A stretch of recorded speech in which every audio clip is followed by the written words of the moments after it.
Hvala. Spoštovano, potrudil se bom, da bom podal kratke misli, ker je že ura pozna, smo prekoračili in so naše misli že usmerjene v jutrišnji kulturni praznik in prihajajoči vikend.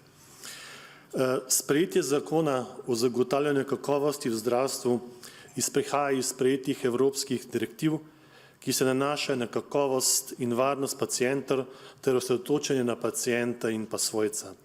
Zakon prinaša celovit pristop k vodenju in upravljanju kakovosti ter varnosti v zdravstvu.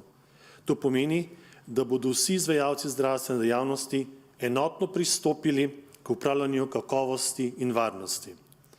Ministrstvo za zdravje je ponosno, da se z uredbo o zagotavljanju kakovosti v zdravstvu uvršča med evropske države, ki sistematično skrbijo za razvoj tega področja.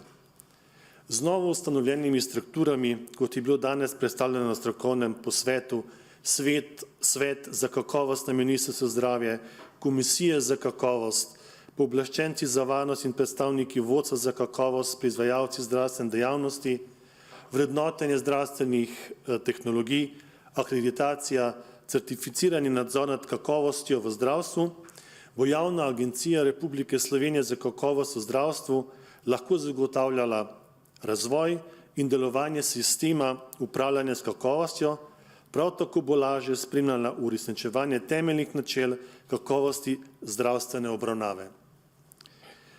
Vsekakor je potrebno izpostaviti, da je zakon namenjen vsem deležnikom v zdravstvu in le izpolnjevanje določil na dolgi rok bo prineslo zadovoljstvo tako pacientom kot zaposlenim v zdravstvu. Kot smo zaslišali, imamo še veliko priložnosti in želja. Zakon je potrebno pričeti izvajati, na to pa tudi, če bo potrebno izboljšati, kot je bilo že rečeno. Zakon je živa stvar, ne zgolj črka na papirju. Današnji predavatelji so odličen primer dobre prakse, poznajo rešitve, poznajo pot. Le slediti jim je potrebno. Ob koncu naj se še enkrat iskreno zahvalim vsem današnjim predavateljem in nam vsem skupaj želim varno, srečno pot domov in prijeten vikend. Hvala lepa, nasvidenje.